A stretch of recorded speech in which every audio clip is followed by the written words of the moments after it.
your information from, and how are you scientifically literate?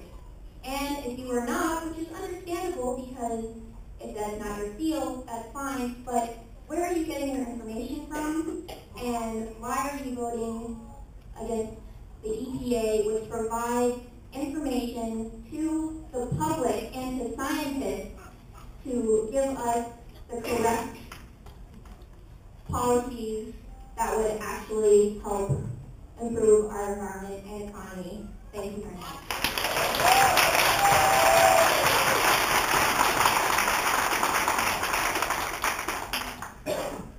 Needing my props here. I don't think I can talk to an empty chair.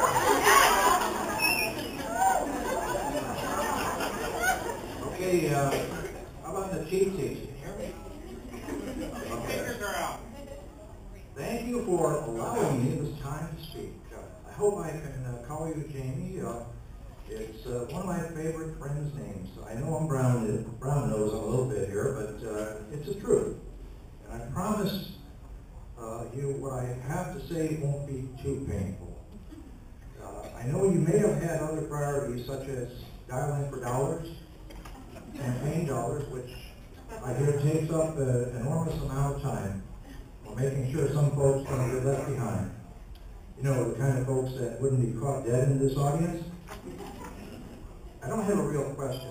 I guess I don't trust politicians' answers. I'd rather see what a politician has done, not said, for the truth. And according to the Thomas Political Reports, an official record of proceedings published in the Columbian when Congress is in session.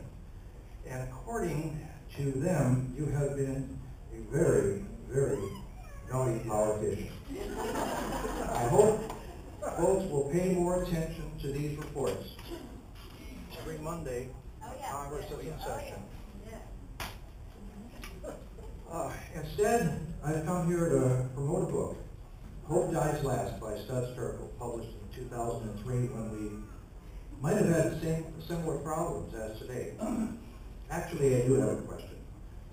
Will you promise me you will read a few chapters of this book? It will help you better understand these people in your audience, I guarantee it.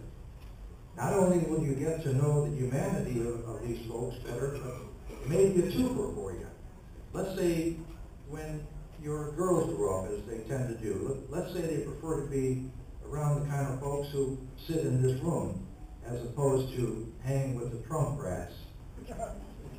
And let's also say when the excrement has hit the fan big time, as it seems to be trending, they're going to ask you, Mom, why didn't you vote for good things instead of listening to that weasel, Paul Ryan?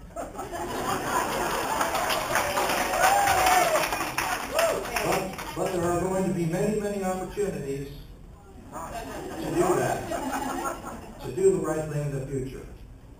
As Tim Cupp says, you either define the moment or the moment defines you. And I also say that if you folks in the crowd are growing tired, I'm just getting to the good part. You're growing tired or discouraged at what you do, this is the book for you also. It will give you sustenance and hope and reaffirm the belief that you matter, that you count. This is the Modern Profiles in Courage book with real people fighting against odds for the struggles you all support. And with that, I thank you for your attention, and I am out of here.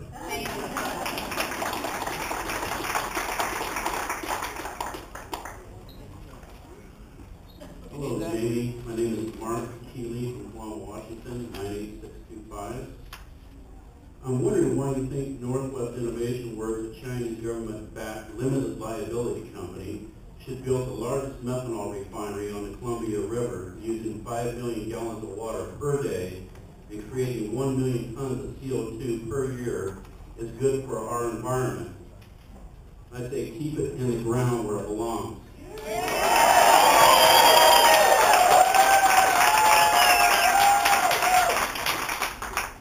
Hey Jamie, my name is Cam Keeley. I live in Kelowna, 1955. And my question is, why do you support Northwest Innovation Works methanol refinery for Kelowna when it would raise Washington State fracked gas use by 38%?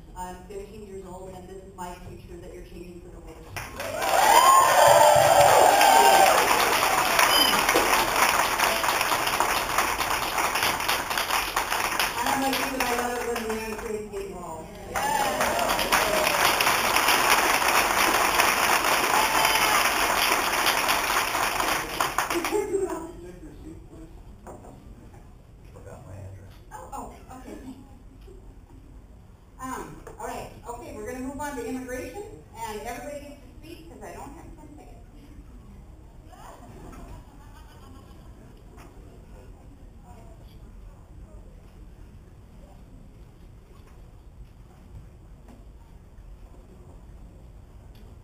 All right, 5398.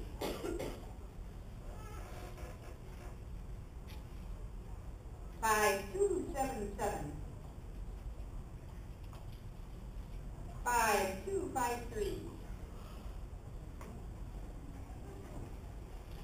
5238. And 5062.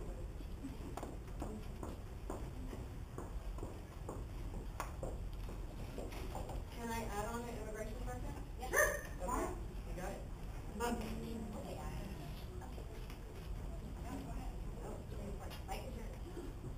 Hi, Jamie. I'm still wearing the same sign that I had from February 21st when you failed to appear at our rally that day. On the other hand, we were proud of our senators whose offices we also visited.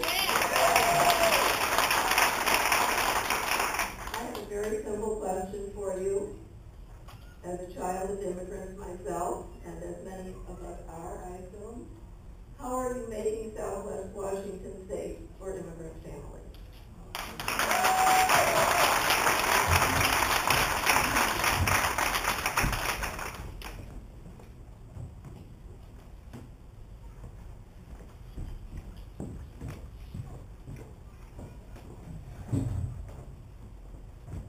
My name is Lori, and I'm from Camas. Zip code 9607. Into the mic. Okay, 9607 is the zip code. And this is sort of an all-encompassing type question. But many of us have great concerns and a lot of alarm over the President Trump's ethics or lack thereof. We're talking about transparency. We're talking about taxes, continuous involvement with his businesses, travel and gifts at taxpayers' expenses, financial benefits from foreign countries, lack of visitors logs. Then we talk about Russia. We have a lot of concerns. There are more and more added each day. So we need our elected representatives to stand up to the ethics of this president. And what we want to know is if we can count on you to commit being that person. If yes, how? And if no, we would like to know why not.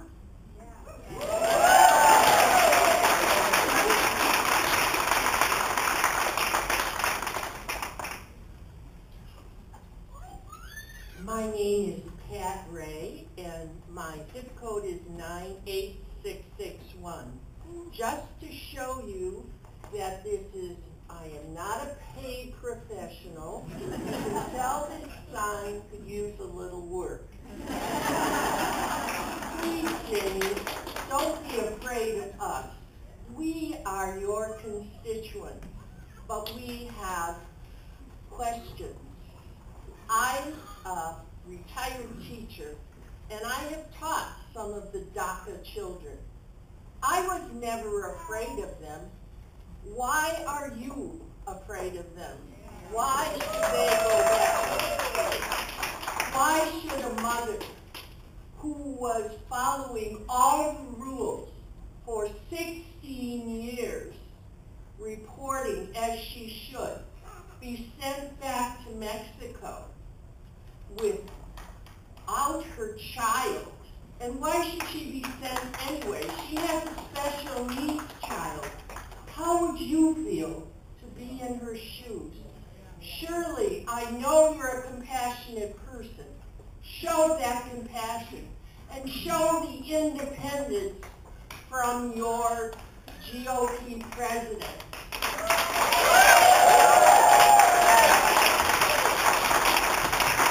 Why are people being sent back who have no felony record? Why do we cry for that child who in Syria was bombed with chemicals? And yet we're not going to let him in because he's a terrorist? Surely we have more compassion than that.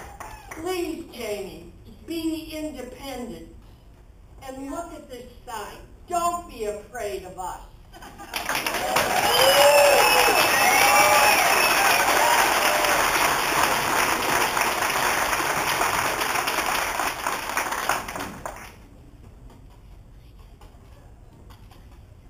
Hi, Jamie. My name is David McDevitt, and I'm in 98663.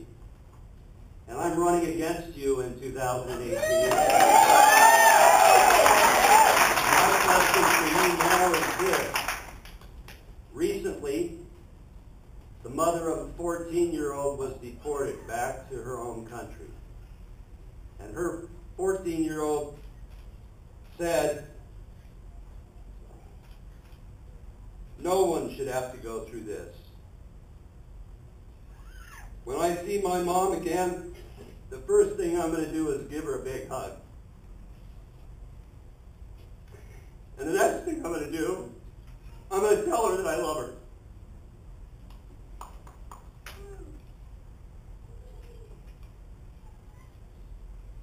Being of an immigrant heritage yourself, Jamie, how can you dare support the policies of Ryan and Trump? How can you dare?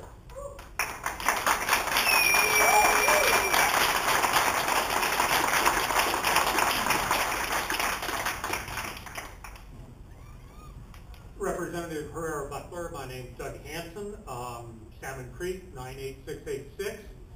And one of the worst ways that you can either conduct political activity or management of a project is to allow ideology to trump facts on the ground. And the question I have, when you take a look at this border wall to stem the tide of immigration, where your own Homeland Security team has stated that they need a fence and not a wall, and yet the prototypes that are set up for showing off in somewhere near San Diego are all show designs of a wall, and a wall that, if it's built, will vastly hurt wildlife that have for thousands of years used the transit path